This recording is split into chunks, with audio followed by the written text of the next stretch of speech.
Hey, folks, welcome to another edition of the Processing Blue podcast. I'm Panthers beat writer Mike Kaye, looking like I have a special glow about me if you're watching the video version of this wonderful podcast. I'm joined by fellow Panthers beat reporter Alex Zietlow, and we are here in week 16 where the Panthers are 3-11, about to go up against a up and down Arizona Cardinals team. They just lost perhaps their most disappointing loss of the season, given the expectations.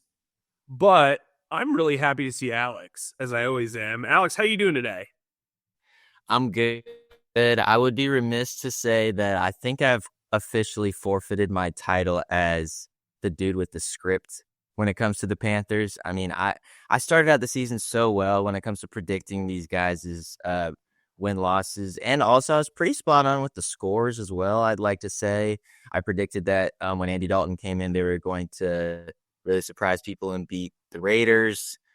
I knew that they were going to lose to the Bengals even when the Bengals were reeling. I was like, okay, I know this team. I know exactly what's going on. And then this past week, and then also with the Philadelphia Eagles, I said they're going to lose, but they're going to feel good about the loss. Like this is like the Panthers are going to feel better than the Eagles will about their win. And then this past week happened, and I predicted the Panthers will score 40 points and that they're finally going to break through and get this win. And not only a win, like a pretty dominant win, and the offense was going to look great. And instead, Bryce Young turned the ball over 4 times, and like you basically had your story written at the buzzer by the beginning of the fourth quarter. So I think I must officially relinquish my title. I did not, in fact, have the NFL script, and it's disappointing. It hurts. Well, it's Still a better record than Mike Kaye, though. Well, as Han Solo once told Luke Skywalker after he shot down a TIE fighter in Star Wars, don't get cocky, kid. Anyway, you still haven't seen Tombstone, so you basically don't know anything. But moving on, speaking of Cowboys, ooh, that worked out well. I didn't even plan that. Speaking of Cowboys, the Cowboys have played much better of late, but they were still a team that was struggling mightily. They had a backup quarterback, albeit Cooper Rush has gone 8-4 now in his career starts for the Cowboys. They had a running game that was averaging 92 yards per game. Oh, wait, then you run into the Panthers' run defense, and they put up 211 rushing yards. Bryce Young turned the ball over 4 times. That you're never going to win when you turn the ball over 4 times, especially with a defense like this. And Xavier Legette suffered a groin injury. We're not sure if he's going to play against Arizona. Dave Canales hinted that it's not likely. And then they lost number 3 linebacker for the last several weeks, Claudin Cherilus, to a toe injury that's going to need surgery, as the Observer first reported. Not a fun afternoon for the boys in Process Blue. Alex, what was your biggest takeaway from this game? Well, I tend to look on the offensive side of the ball, and the offensive line just didn't hold up against this Cowboys defense. 10 quarterback hits, 6 sacks, both of which I'm pretty sure are season highs. If you look at the PFF grades for all of the offensive linemen, they're all pretty bad. Cade Mays surprisingly had a pretty good day pass blocking at 75.2 grade, which is not bad. Struggled against the run at 50.9, but to me, there were a couple really ill-timed false start penalties that he suffered at the center position. Ike Ekwonu had a rough day as a pass blocker. We don't need to highlight too much of that, as fans got after him pretty hard yesterday, at least in my mentions. He finished 4 pass blocking grade on PFF, which must be a season low. Taylor Moton did okay. Damian Lewis kind of struggled as a pass blocker. Robert Hunt was predictably pretty solid. The thing that I always come back to when the offensive line struggles, particularly when they have an uncharacteristically bad day, is you look at the play calling. And I'm sure that this is where your analytical mind is going. of the 55 offensive plays the Panthers ran, 42 were called passes, and then 13 were called runs. I think you told me yesterday they only had 3 designed runs in the first half. Second. A second half, excuse me. Like that's brutal. That's difficult to like as an offensive line, particularly when you're going against a generational talent in Micah Parsons, who already lifts up the rest of that pass rush. It's very difficult to do. And it's very difficult to block against that. I asked Dave Canales yesterday, with hindsight being 2020, do you regret not having more designed runs, particularly in that second half? And he said he wrestled with it, but ultimately that the team needed to get going, and he had to be fair to the guys who still wanted to compete and still wanted to win the game.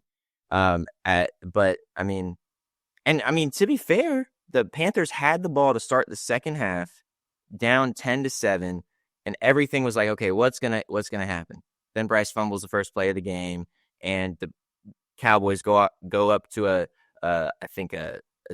least a 2-touchdown lead within like the first 9 minutes of the second half, and that was basically all she wrote. And then Bryce threw another interception to truly seal the game. So I guess just to wrap up my point, the offensive line play was uncharacteristically bad. It was strange how bad it was. But then when you kind of bring it in the context of the play calling, you can kind of understand it more. Still, though, the Panthers should not have been blown out by these Dallas Cowboys, man. That they shouldn't have. Well, here's the thing. It was a tale of two halves. I actually thought the play calling was fine in the first half. I really did. I think it was an execution issue. If Bryce Young doesn't fumble on that first drive, they're probably, in the same position they are after being gifted that fumble and then the 83-yard touchdown to Jalen Coker. Let's take the first half out. They lost this game in the second half. The fumble to start the third quarter, obviously abysmal. That leads to a touchdown. Then they get a 3-and-out. Leads to another touchdown for the Cowboys. And that was basically when they had to abandon the run. I would have run the ball more anyway, just because that's really what's worked for you. This was a bad run defense they were going up against on the season, and they got bailed out.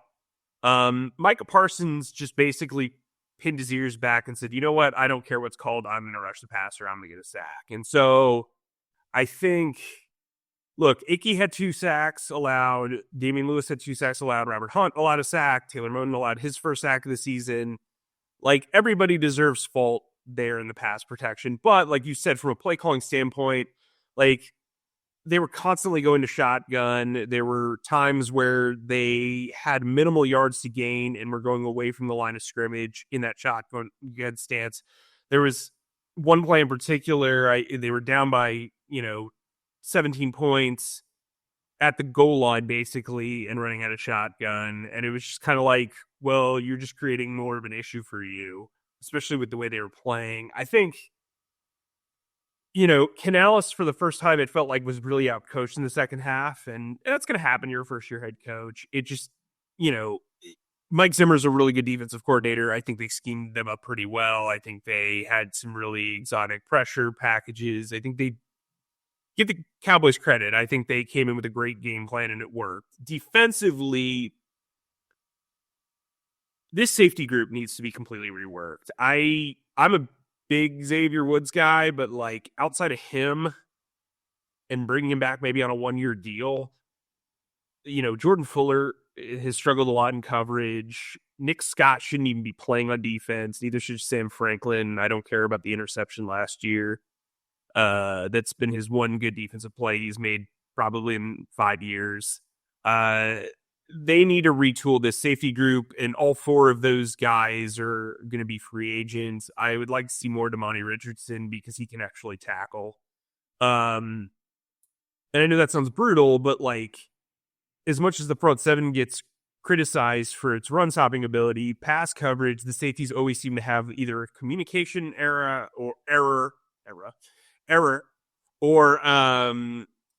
or just get beaten coverage. I mean, Woods and Fuller at least gave up 1 touchdown each in that game, and you could argue Woods was partially responsible for the one that Mike Jackson gave up. So I think the pass defense overall has improved, and I think Mike Jackson's been a more than serviceable number 2 corner, but that was rough. And then, of course, the run defense. I mean, like, this was Rico Dowd's 3rd straight 100-yard game. That was impressive.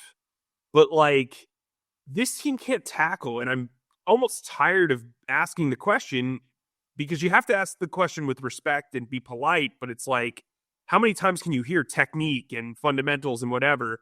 I promise you, I've been watching football long enough. You don't need to be talented to know how to tackle. That's just not like a thing in the NFL. Like, from a technique standpoint and from a fit standpoint, like, you interviewed Deshaun Robinson the other day, and he basically was like, the chemistry's off. The chemistry's been off all season, man. Like, we constantly give them the benefit of the doubt. You know, they lost their best player in week 1, Derek Brown. They lost Shaq Thompson in the first month of the season. Like, that's a lot. Don't get me wrong, but it's week 6. I mean, it's week 15. Like, what? Like, at some point, it's coaching. And, you know, moving on. Look, the Panthers lost that game. Whatever. A lot of people were disappointed. All 3 of us, including Scott, picked the Panthers. I don't think we need to bask in the glow of anxiety and woe. But, you know, moving on, let's talk about our 2 favorite topics every week. And you and I typically kind of agree on one of them, and the other one we kind of go back and forth. So let's talk about Bryce, okay? To have more than 4 turnovers, the ball security issues, the throw judgment. I mean, it's funny to say, but I feel like outside of those turnovers, he had a relatively okay game. I don't think he was good by any stretch of the imagination. Dave Canales has already come out and said he's going to play against Arizona. That's the right decision. I think we both agree on that. He is 4-21 as a starter. Brutal. I do think if you watched the Chicago Bears play the Vikings last night, I think that was indicative of what CJ Stroud would have looked like had he been in this operation last year. That said, I still think Bryce deserves, you know, to close out the season. I still think there's room for optimism. But the reality is, you are what your record is. And as a starter, he is 4-21. This team has won 5 games in the last 2 years. I think their problems go well beyond the quarterback position, but where are you at with Bryce? Another important stat to consider when you take the totality of Bryce's season: 8 touchdowns, 9 interceptions at this point. He came into this past week at 7-7. I'm still team. Yeah, Bryce should be the guy in 2025. He deserves that.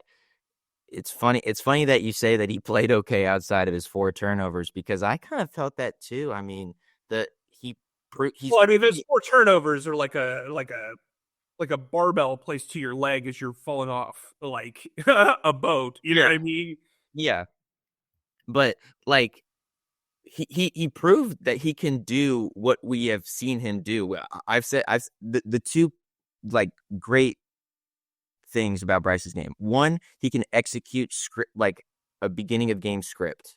He's very good at that. He even proved that when he was struggling against the Broncos. Or like the whole game he struggled, but like that first drive, that was a good first drive. So he proved that he could do that. The other thing that Bryce can do very well is he kind of becomes this like superpower-ish guy when the team is down by less than 7 points in the 4th quarter, and he can put together a remarkable drive. He can shrug off defensive linemen and have his undershirt ripped off, and he can just like be the superhero. Okay, that's cool. He never got the chance to do that against Cowboys because the middle of the game, which is not just the middle, it's like the overwhelming bulk of the game. He struggles with consistency, and that's not good enough. You're not going to win games in the NFL. However, the beginning and the end show enough to me where he should be the guy, not the franchise guy necessarily, but he should be the starter in 2025. And look, I mean, like, it's strange to say, but this is kind of the prevailing narrative coming out of the game. Like, it's weird to say that the Panthers needed to be humbled a little bit after 3 straight losses, but I think they kind of did. I think they were kind of reading the news clippings. I think they were reading Moral Victory Mike. I'm just kidding. But like Moral Victory Alex too, and was just like, oh, okay, well, maybe if we play at this level against like middling to mediocre teams in the NFL, we're gonna come away with some wins, and that's just not true. You got to be solid. You got to have the margin for error for y'all is still not great. And one final point. I find that teams with opportunistic defenses and explosive offenses always play up to their competition or play down to their competition. If you have a good offense, you can stay in contest with really good teams.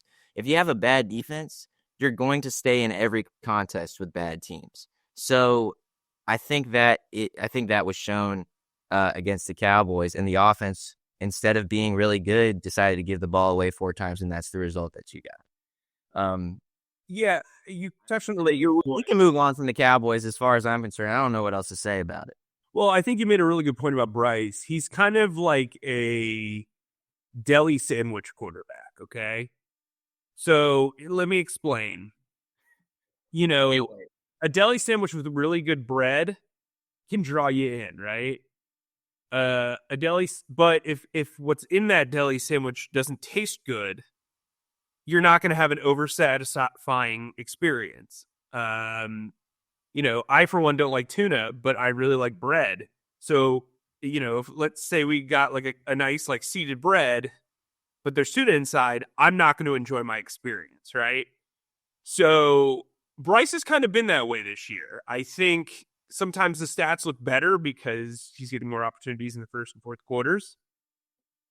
But I think for him, you want to avoid being a sandwich. You know what I mean? Like, that's really what you want to avoid. It's one thing to just eat because you're hungry. It's another thing to just be bad.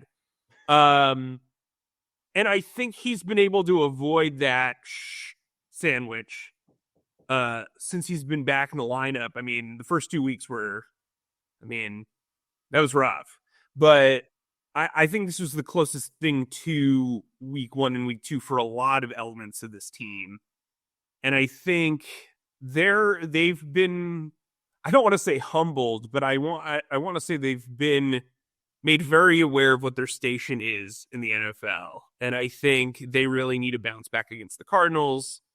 One, so they can either live up to your preseason prediction or my preseason prediction, but also the Arizona Cardinals to me strike me as a paper tiger. So do the Falcons. And if they can win those 2 and finish with five wins, I think this season ends with the sense of some sort of success. But the defense has to stop somebody. And so that's the other thing I want to get into. You and I want to get this out of the way because I don't want to waste a lot of time. Like an opposing running game that leaks the clock. You and I both think that Ejiro Evero is a very smart defensive mind. We think he's a good coach. We think he is a very capable defensive coordinator. He proved that in Denver in 2022 and in Carolina last year. The past defense has played marginally better, if not markedly better, over the last 6 or so weeks. I just can't get over how horrific this run defense is. And I don't think that he is on the hot seat based on what the conversations that I've had. And I don't want this to be taken as a report because it's not a report, but my sense is, at this point, if you're Canales and Evero, do you see a mutual parting of the ways as like a way to go here? I mean, most assistant coaches have 2-year contracts. I just don't look, the talent's not there. I'm not hating on that, but I just this is a historically bad run defense. I'm not one of those guys that's like the 3-4 is terrible against the run. That's not true. There are good 3-4 defenses that play well against the run. That's a myth. That's Just that's like going with what you know, because the 3-4 defenses here have been terrible against the run. But I think there are going to be people available that might have a similar mindset to Canales. You're shaking your head like no, and that's fine. And I'm not saying they should move on from him, but if I were Evero, maybe I'd want a change of scenery. I mean, you know, I don't expect him to get a head coaching job after this year. You know, and Robert Saleh lingers out there. Clint Hurt is with the Eagles right now, and they're doing really, really well. To bring in a guy who could potentially be coming off a Super Bowl could be enticing. He also has a relationship with Canales. Todd Wash, the defensive line coach, while that unit hasn't been terrific, has a defensive coordinator background. He'd also probably be more inclined to run more of a Seattle-esque defense, Pete Carroll style, 4-3 under. I just think like it's going to be tough to sell this as like a, hey, everybody's back sort of thing. And maybe that means that some assistants are gone or whatever, but where are you at, Alex? Because I want you to poke holes in the idea. If you are very adamant about this, tell me why you think that Evero should want to stay, and B, should be welcomed back. Well, the question of should he want to stay is a compelling one, and quite frankly, that's all I'm saying. Like, I'm not saying that he is incredible. I can tell you this. You can quote me on this. He is incredibly well respected in that building. Incredibly well respected. Oh yeah. But there is the idea that he was given, you know, he had a bunch of things taken away this year. Yes, they gave him a bunch of guys who he's familiar with to make him happy. A lot of us thought he might get a head coaching job, even though, you know, the Panthers basically walked off the plank. But this is a guy who's also been passed over twice for this head coaching job, and been match made with Frank Reich, who was an absolute disaster, and Dave Canales, who's still kind of figuring things out.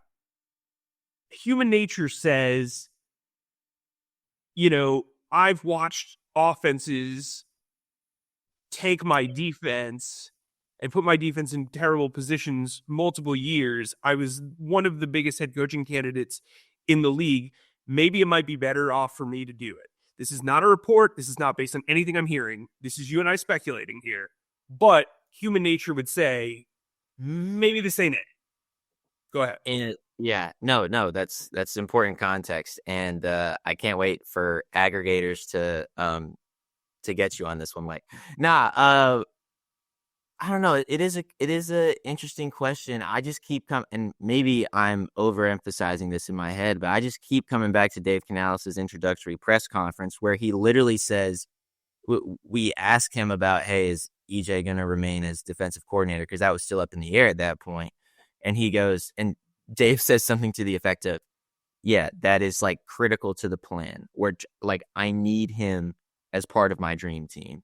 And I know a lot has happened since that introductory press conference. You know, Dave said Bryce is the guy, and then 2 weeks later he benches him. And then, you know, a whole bunch of sliding door moments happen. Andy Dalton gets in a car wreck. Is somehow the only thing that gets hurt on him is his right thumb. And so Bryce comes back into play. I know a lot of things have happened since then, but I don't know. I mean, and you also listed out a lot of like really great candidates out there who are looking for an NFL job, maybe a defensive coordinator job, among them Robert Saleh, who has a really robust history and a good friendship with Dave. I'm just still, I just still really can't see the Panthers agreeing to let him walk without him saying something like you're kind of speculating of, hey, it's time for me to move on. It's time for me to find a different home. I mean, the rush offense has been, or the rush defense has been truly remarkably bad. They're last in the league in opponent rushes per game. They're last in the league in opponent rush yards per game. I think they're like either 28th or 29th. I don't have it right in front of me, in opponent rushing touchdowns per game. Everything about the rush defense is bad. Can we take some solace in the fact that the pass defense has been not like terribly awful? No, but here's what I would say though. Part of those numbers, and I said this last year, part of the reason why those passing numbers aren't high is because teams are playing with leads and getting to the run. Yeah. Let me add something to this. Part of the reason why, if I were Evero, I might consider wanting to leave. Last year, the offense averaged 13.9 points per game. Okay? This year, they averaged 17.6 points per game. They are 31st in total offense, 24th in rushing offense, and 29 in passing offense. That typically means the defense is on the field a lot. They're tired. They're getting run over. They're constantly allowing running backs to rev up. When you're in a situation like this, how much longer can you let your resume take the hit? Because frankly, the offense isn't setting the defense up for success. Dave Canales constantly talks about playing complementary football. Well, guess what? Part of that is the offense not weekly setting the defense up for disaster. That said, the offense has played remarkably better the last 6 weeks. But if you were a defensive coordinator who was on the cusp of potentially a head coaching job, you've interviewed for a ton of them, perhaps it makes sense to dock your boat at another station, is all I'm saying. Again, this is speculation. Yeah. What's the alternative, though, Mike? Like, is the alternative, and this is... There are going to be a lot of open gigs. And, the new way of doing this stuff is if Evero goes with a first-year head coach and he's the defensive coordinator, he's the head coach of the defense, he knows what it's like to work with a tenured head coach, he knows what it's like to work with a young head coach, he's worked with Sean McVay. If you look out and you see the personnel that fits your defense, I mean, I don't know, because here's the thing. This year they've got to totally revamp the defense with talent, but they also really do need to touch up some of the offensive points. Like, it's not like the offense is solved. They're averaging basically 18 points a game, right? So you say to yourself, like, are they going to double down on Bryce or are they going to triple down on Bryce and cater to his needs and draft an offense player with that top 10 pick? Or are they going to go for Abdul Carter or, Mason Graham or whomever and help me out here and then spend money and not go all out on a wide receiver? Like, that's like the thing that if I were a defensive coordinator and I was the agent of, EJ, I would say to myself, like, maybe this isn't working. That said, if you mutually part ways, you're not firing him. The organization doesn't look like they're completely just making a rash move. There's stuff like that. I get into more of this in the Panthers mailbag. You guys can check it out on charlotteobserver.com. We probably should get into the Cardinals a little bit. Do you got any more points before we move on? I just had one layperson question. So, as I understand it, it is like,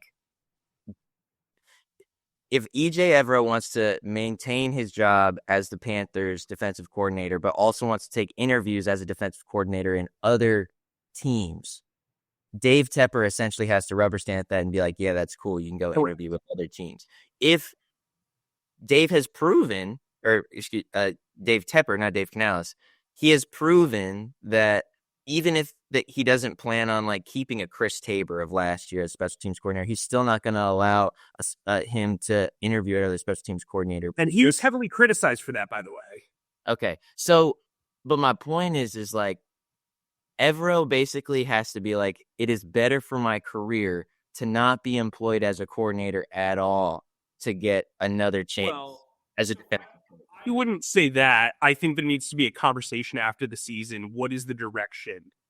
It's similar to like a director leaving for creative differences. Like, I think it's probably better than 50% chance that he is back. I'm just saying, like, if I were him, I would say to myself, like, looking at this situation, do I really want to potentially put another year of my career behind the 8-ball?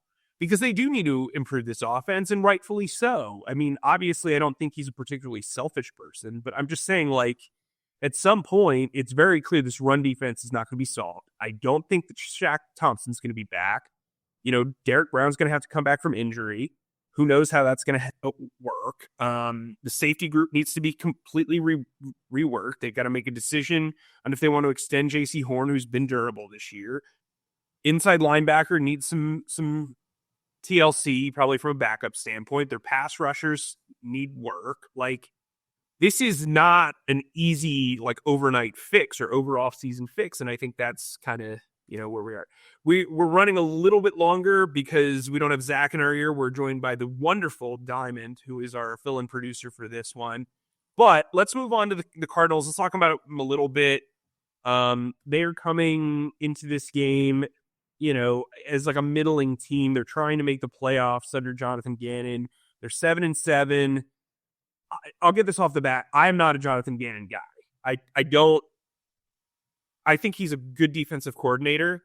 I don't see the appeal as a head coach.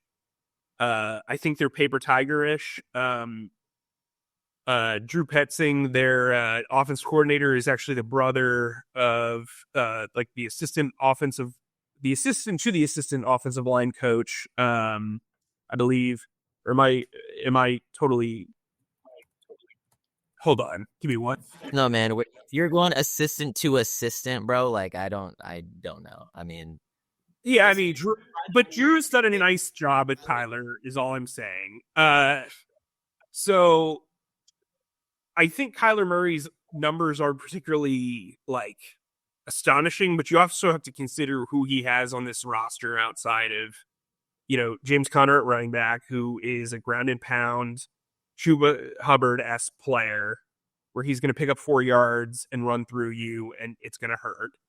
And then, obviously, he's got Marvin Harrison Jr., who is a baller. He's not putting up, Malik Neighbors numbers, but also that offense kind of been helter-skelter, and he's got 7 touchdowns on the year. So it's not like, he's got almost 800 yards. He's doing pretty well. Mike Wilson's their de facto number 2 wide receiver. I think that's a good matchup. Or not Mike Jackson, Mike Wilson is going up against Mike Jackson probably for most of the game. I know it doesn't follow the scheme, but I would have JC move around with Harrison. And so, this is an interesting matchup. Their offensive line isn't particularly amazing, but, the Panthers need to show that they can get to the quarterback. Defensively, they've got a lot of athletic guys. Let's go over the numbers, though. okay. So offensively, they rank 11th in the league. They're 7th in rushing, obviously. When you have a big running back like they do, they're able to pick up yardage. 21st in passing offense, even though that's, I still think they're playing probably better than their stats. They've got a 22.4 points per game outlook on offense. Defensively, they're 16th in total defense, 18th against the run, 18th against the pass, and they're allowing 21.9 points per game. I mean, the Cardinals are clearly better than the Panthers, but I think if there was a time for a bounce back, the Cardinals are a good matchup. It's going to be cold. They're a dome team. They're coming from the West Coast. Sometimes, I make this joke all the time. I forget the NFC West exists unless I'm covering a game that they're playing in, or if it's a primetime game, because you just it's the East Coast bias, I guess. But what's your outlook on this game against the Cardinals? Just knowing what they've done this year, and do you think the Panthers have a shot? I do think the Panthers have a shot, but before I get into why, I do want to say one quick thing. So when Mike was kind of fumbling about trying to figure out who the assistant to the assistant to the assistant coach was, there is a joke among Observer writers and really the Observer sports desk of Mike it's a wonderful thing. It's a very endearing thing, but he is very much into who is an assistant coach. He's very into swing tackles. If you ever see me tweet about 21 personnel, that, this is what this guy Mike is about. He is football, nitty gritty football. But I'm not a football guy. Just as certain. What do you mean? Well, as certain shills and team spills. I see what you mean. Yeah. But man, I really hope I get a text message. I really do.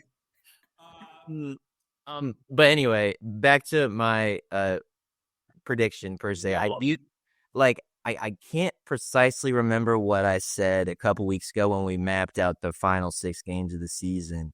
I think I did. Actually, I think I know what happened. I had the Panthers beating the Cowboys and the Panthers winning their final 2 games, and that the Cardinals will actually win this game. Yeah, and I had the opposite. I had the beating the Cowboys, beating the Cardinals, losing to Tampa Bay, and then beating Atlanta. Yeah, so I'm gonna flip the Cowboys and the Cardinals game. Strangely, I do think the Panthers needed to be humbled a little bit. I agree. And I do think that there's a possibility. My eyes, I mean, it's kind of a broken record, but my eyes always go to the turnover margin, which is really important. The Cardinals do have one takeaway a game, which isn't great, but like it's I'm pretty sure it's better than the Panthers. And then I also look at third down conversion. They're the third down defense. The Cardinals have the 30th third down conversion defense in the league. They allow 44.58% of conversions. That should spell success for this Panthers team, assuming that they hold on to the ball. And prior to the Cowboys game, there's really no reason why we should think Bryce Young should turn the ball over, because he was playing pretty much mistake-free football. And when Bryce is playing mistake-free football, even when he isn't magnificent in the middle of the game, the games are always close, or the games are normally close, because you can stay on schedule. You can give the ball to Chuba Hubbard, the guy you extended, the future of your offense. Like, you can do these things, and when you turn the ball over, you can't. I'm going to say that the Panthers win a close one against the Cardinals for those reasons. Mike, do you agree with me, or are you going against me? I agree with you, but only because this week really feels like the Green Bay week last year. Like, right? Like, late in the season, feels like they need something, feels like they need a Bryce showing. Now, obviously, they didn't win that game, but I think the Cardinals are worse, obviously, than the Packers were last year. I know their defense was bad last year, whatever. But yeah, I kind of agree with you. I think this is one of those ones where, like, it was set up for them to win last week, and they completely, dutied the bed. And so I think this is a children's show. Yeah, I know, and you did a good job censoring yourself earlier as well with the sandwich. But anyway, I want to predict like something wild, like 27-26. Like, this game's going to come within a field goal. I think this is an Eddie Pinheiro special. And boy, does he need one as he heads into free agency. But anyway, with that said, Alex, send us out, and then we'll go from there. And I hope you guys enjoy your pre-Christmas, pre-holiday season week. Alex, send us off. And one just administrative. Oh, right, yeah. Mike, you want to handle it? Yeah, so next week, we're going to give you a break from my raspy, annoying voice. We've got people on vacation, because Zach likes his leisure. And don't do my guy like that. He's Diamond and I have kids, and Alex of separate ways. Alex has to help deliver.